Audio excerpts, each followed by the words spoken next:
Yan. Okay, resume na ulit tayo sa ating tutorial. Next topic natin is about naman doon sa ating crude operations.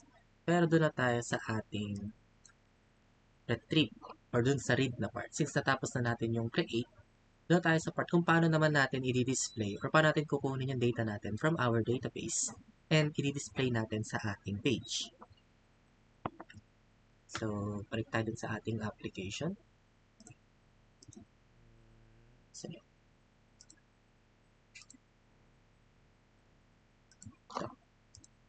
So, login lang ulit tayo. Okay, right here sa ating homepage, nandito yung ating collection ng ating to-dos. And then, dun sa, may i-edit lang tayo dito ng mabilisan. Since pag-add natin ng data, mapapansin nyo, nag-add tayo dito. Example is work. Then, sinubmit natin yung form. Successful siya. Pero ang pangit naman na nandito lang siya na parang, ano nangyari yan? So, maganda dito is i-redirect natin siya dito ulit sa ating collection ng to-dos. So, to do that is nalagay lang natin sa ating Axios na request na after niyang mag-success or after nating ma-receive yung data from our back-end na nag-okay siya or nag-success yung pag-save ng data is i-redirect natin dito. So, to do that is basic na kakadali lang naman. Balik tayo sa home create page natin. Dito yung ating Axios request. Kung saan dito, makikita natin dito yung part na kapag may na-receive ng data yung ating request, like this, pwede na tayo ditong mag-redirect. Or pwede natin siyang i-redirect dun sa ating pinakang homepage. So, meron namang function na ginagamit si Inertia. Tayo kay Inertia.js. This one, so how it works. Ito. Kaya natin gamitin itong function na to para makapag-redirect tayo dun sa kung anong gusto nating route after ng isang specific condition. So, copy lang natin yan and then natin dito. And then import lang natin itong router which is yung galing sa Inertia. Okay, check natin kung siya. Ito. Then, ilalagay lang natin dito yung pinakang route which is sa case natin is yung ating home. Double check lang natin sa ating PHP which is home like this. So, balik tayo dun sa ating home page. Natin ng slash. So, save natin ulit. Then, test natin kung gagana siya. So, try natin mag-create ulit ng panibagong data. So, add. And then, mawa muna natin. Sleep. Ay, no. Natin first. Okay. As you can see, after nating makapag-send ng ating data, is nagre-direct tayo sa ating page. So, okay na din tayo dyan. Next is yung ating goal naman is makapag-create tayo ng isang page na lalagay tayo ng view button dito. Na itong each row natin is merong view button. And then once nakinlik nila yun, is magre-redirect tayo dun sa mismong page kung saan kung anong data yung nahanap. So, basically, gagawa lang tayo ng ating another page. Right here. So, dito is meron na tayong pinakang home create. And then, siguro lagay tayo ng home-view. Para sinasabi natin na doon makikita yung ating each data.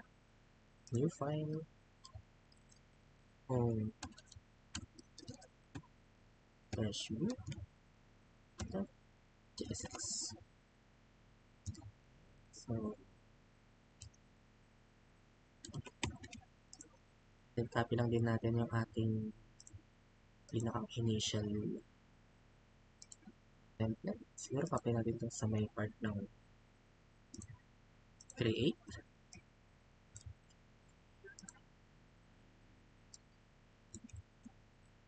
And then this one, home view.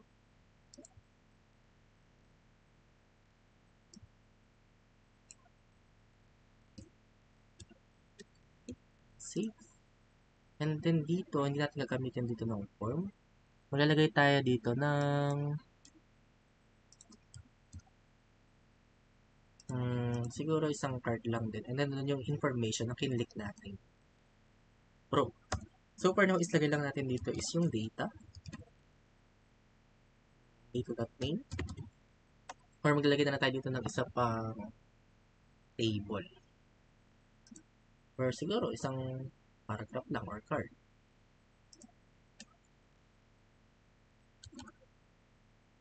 Siguro, state mo yan. Business page. Then, home view. Ngayon, paano naman natin ito i-trigger gamit dun sa ating button? So, balik tayo dun sa ating homepage. Dito lalagay tayo ng mga button for each row. So, dito is i-map lang din natin yung button na view. So, balik tayo dun sa ating home. Then, right here is mag-add tayo ng another blank na column. And then, right here is malagay tayo ng another PD para sa ating table. And instead na yung data ilalagay natin, is maglalagay tayo ng ating button. Which is button. Then, class, btn, dash, siguro, ascent, and btn dash small. And then, nagatin yung view. Yan. That. Siguro XS.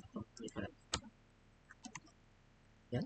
So, siguro mas maliit pa. Gatin siyang XS para extra small. Like that. And, lagay siya sa dulo. So, to do that is, may lang tayo ng class dito na flex and justify. Yan. Yan. Okay. So, meron tayong view. Bottom right here. And then, isasama natin dito yung pinakang ID. And then, dun sa page na yun, dun tayo magra-run ng pinakang API natin. And nare-request natin yung data ng specific row. So, to do that is, talagyan natin dito yung redirect papunta. Tapos, sasamahan natin ng ID. Something ganyan. For example, itong row na ito, pag click, magre-redirect tayo sa ganitong page. So, dito, hindi tayo gagamit ng button. Gamit lang ulit tayo ng link. And then, view. And then, sama natin yung class na ito para tayo paulit-ulit. Yan. Yan, something like that. Pero isasama natin yung ating button. So, siguro right here may href siya. And home. Kailangan natin dito yung slash. Pero yung row ID. Something like this. Tapos lagyan natin siya ng slash. Yan. As you can see, kung titignan nyo dito sa may bottom left or bottom left ng ating screen. Makikita nyo dyan yung makikita nyo dyan yung routes natin. So, dito makikita nyo yung may 1. So, isama natin yung slash home pa. So, right here is natin yung slash home. Yan. Yan. Okay. So, yan yung ating magiging routes. And then, para maging available siya sa ating inertia or sa ating backend, na each click natin ito magre-redirect and then i-return yung mismong page na kailangan natin. Ito setup ang gagawin natin. Doon sa ating app, sa ating web.php. Right here is magsiset tayo dito ng isang page na make it. And then sa Laravel naman is ganito lang maglagay ng dynamic value pagdating sa ating routes. So dito lagay lang natin yung to-do ID. Something like that. And then dito ang gawin ng home controller natin is i-render yung ating specific page. Show.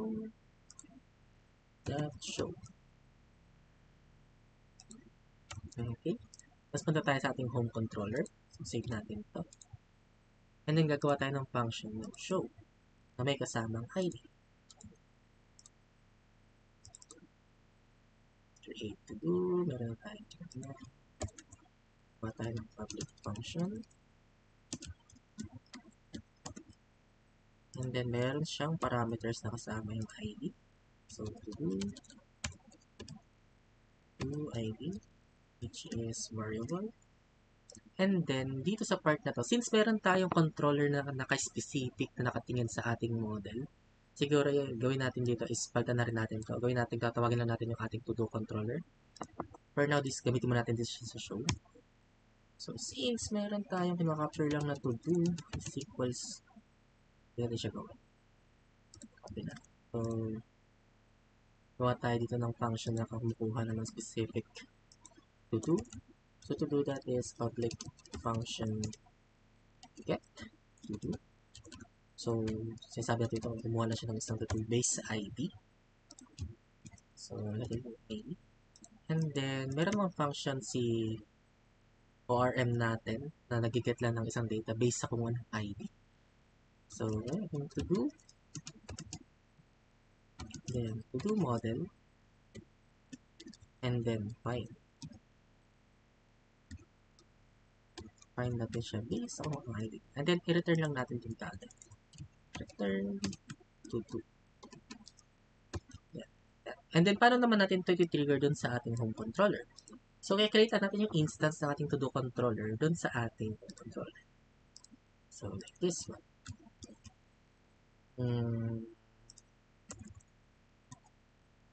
Or siguro, lagyan natin siya sa pinakang construct ng ating function.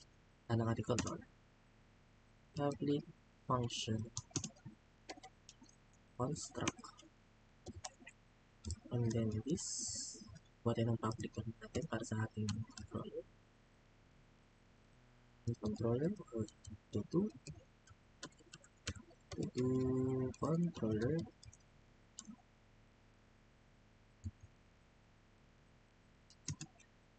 Public to controller and this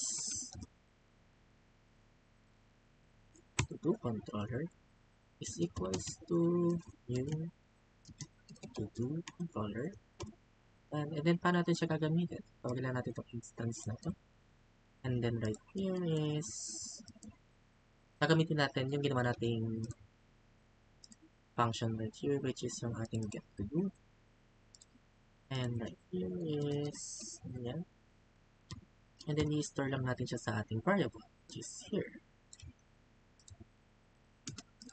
And then, i-return na natin siya dito kasama yung page na ginawa natin, which is yung ating ginawa kanina na home view. Okay. So, return inertia render yung ating home page. Home view pala, sorry. Home view. And then, kasama yung ating variable na nagreklamo ko. Yung ID, sorry. Yan. Pati kung gagana siya. So, let's see kung gagana. Titignan natin dun sa page natin. Ano siya? So, save na natin ito. And then, since nagalaw natin yung ating routes, better na tayo ay mag-optimize.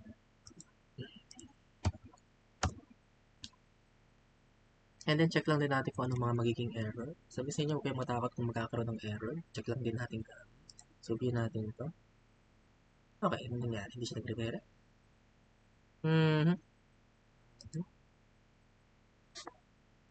Tingnan natin sa ating web.php. Sa web.php natin, meron tayo get, which is home controller, and then show. Let's show.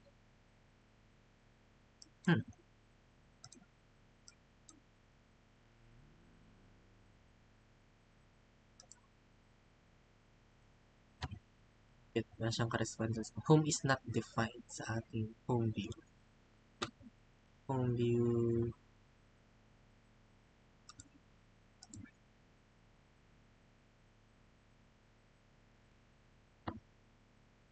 Okay. Sorry.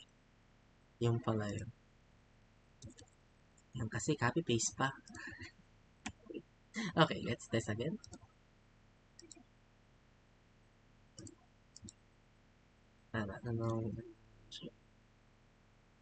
Hindi ba na-save? 9:27. Save. Home view.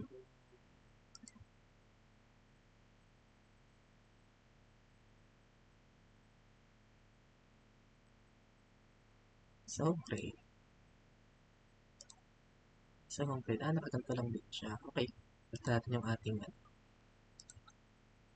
siguro copy na natin ito na sa whole. And then, since kumbaga mabilis lang din naman itong babaguhin, gawin natin itong siyang home view and then save. Then, Tanggalin mo natin itong ibang mga functions dito na hindi natin kailangan since view lang naman ito. Save natin, hindi natin kailangan itong access, list status. Then, itong pinakang form, tanggalin na rin muna natin, save lang natin. Sabi po, this is view page. Save, fresh. Okay, click natin ito. Yeah, so nag-return na, nag-redirect na siya. So, try naman natin i-tap yung data since nag-attach tayo ng data dun sa ating controller. Right here sa ating controller, meron tayong na-attach na to-do. So, to get that is, gagamit na tayo ulit ng use page na hook.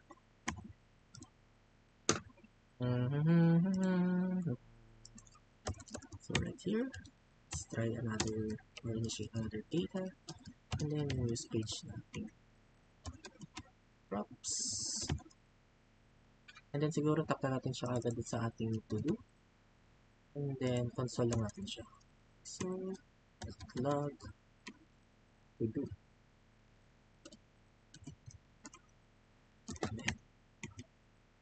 Okay, so nagkakaroon siya ng error. Ang error to. Use page, hindi natin na-import. Or mali yung import. Fresh. Okay, undefined siya. Why is it undefined? Balik tayo sa ating homepage. Let's try again. Undefined. So, meron tayong value na to, pero hindi niya na-fetch dun sa ating homepage. Let's double check natin siya dito. Try natin mag-DND muna right here. Kinukuha na ba yung data ng ayos? So, dito, nakuha. Pero, why? Oh, sorry. Compact to do. Okay, try natin magaling yung ulit right here. Save, fresh. Okay, so naka-capture natin yung data, pwede natin siyang i-render or i-display sa ating page. So sabi ko nga sa inyo, kung may error kayo, hindi ba ibig sabihin pag error yun? Error talaga. Nasa sa inyo yun kung pananatilihin nyo yung error na error talaga or kung i-debug nyo. So di talaga may iwasan yung mga ganong klaseng cases na minsan ganyan. Pero yun yung importante na binabasa nyo lagi yung mga error messages. Anyway, so proceed lang natin yan. Kunwari lang, pero talagang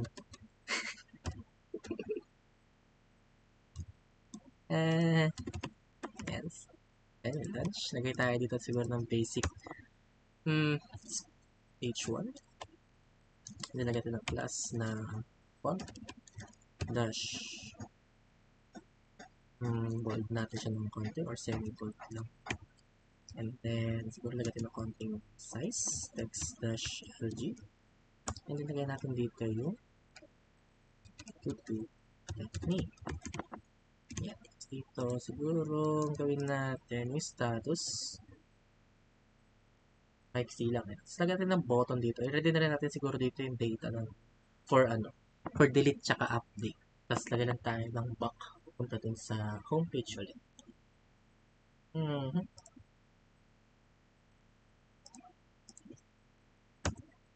Ayan, dito. Tapos natin siyang flex.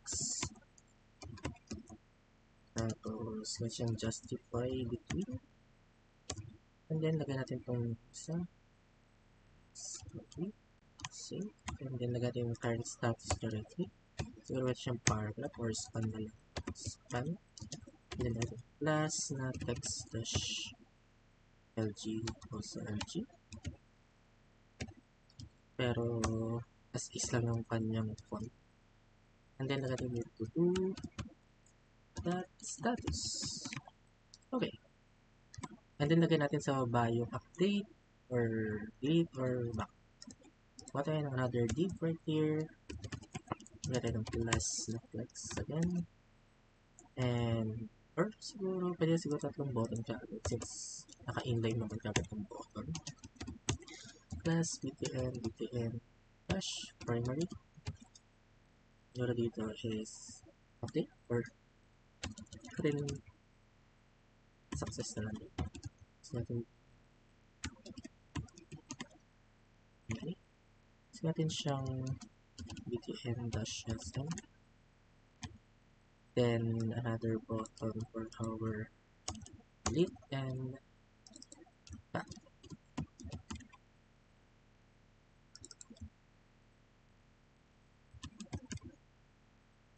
Siguro yung back muna natin siya ilagay sa taas. Kuha tayo ng another bit right here. Then, what am I here? Plus divider. Then, pwede natin siya sa other thing, which is a plus. Let's justify it.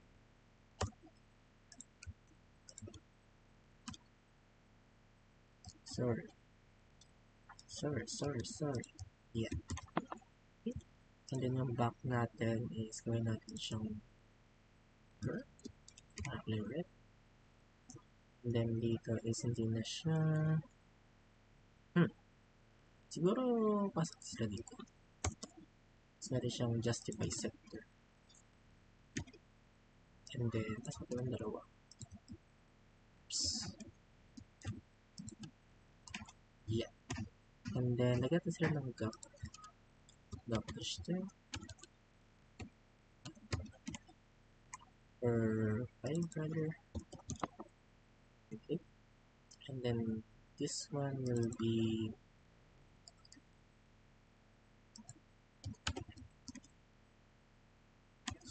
latest na kanya. Then, bot natin silang loop. Dash. Break. Sure. 7 na. Okay. And then, malagay pa tayo ng divider. And, here. Okay. Parang di maganda. Pagdikitin na lang natin sa gitna kaya. Or lagyan natin ng name right here.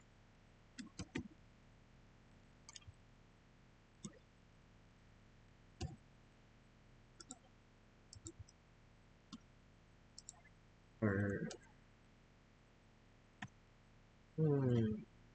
i-table na lang natin para mas maganda. Para mas presentable yung dalawa sa gitna.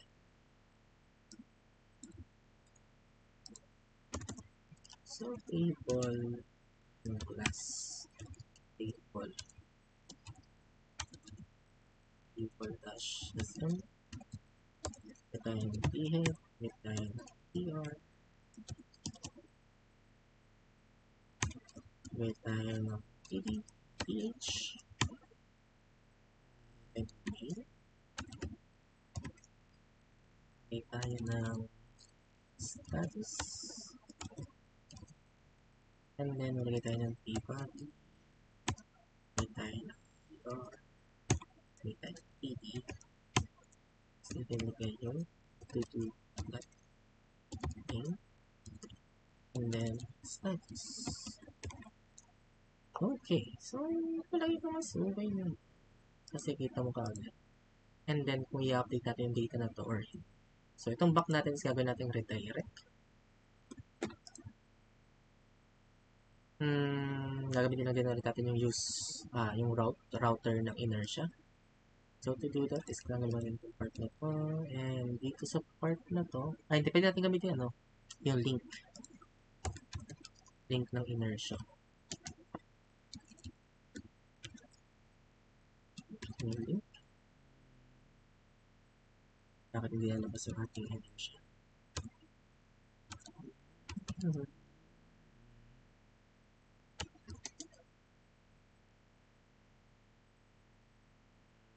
Dito na pala. Okay. So, magkita tayo dito ng shref. Then, tanggalin na natin.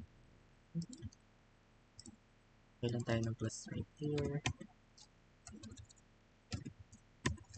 PTM. Okay. Dash. PTM. So, magkita siya. Then yung href niya is babalik lang ulit tayo dun sa ating /home.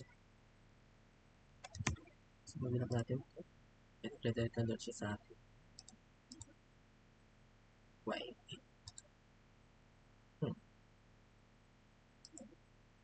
Yan, so, okay, copy natin itong isang slip.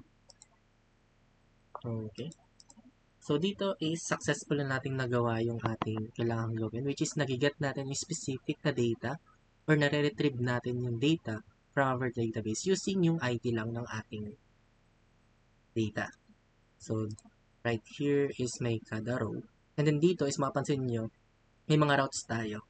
And then dun sa part ng routes na to, which is yung home na may ID na 3, ang ginagawa natin doon sa ating routes, right here, mapansin nyo doon sa part na to, ang ginagawa lang nito is ginagamit niya yung ating function na show. Right here is tinatawag natin yung instance ng ating to-do controller and then kinakapture natin yung IDs parameter.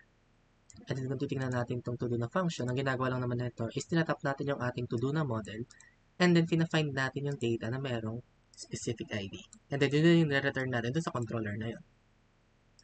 Kaya kumbaga, once na ma-find niya yung ating data, babalik niya lang dun sa ating home controller and then yun yung isa-attach natin dun sa data natin sa ating page. Which is yung page natin is nagre-render lang ng data kung ano yung na-capture natin data right here. So, dito is successful natin nagawa yung ating read or yung ating retrieve na operation dun sa ating CRUD. So, yan. Quick recap lang din tayo dito. Yan, gumawa tayo ng button sa ating UI and then pag click natin is re-redirect tayo dun sa ating page and then ika-capture yung pinakang specific data. So, next topic natin is regarding naman sa update and delete. Kaya mapapansin nyo, naglagay na ako dito ng button.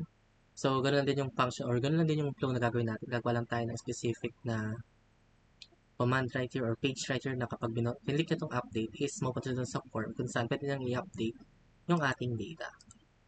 So, yan. Kita-kits ulit tayo sa ating video.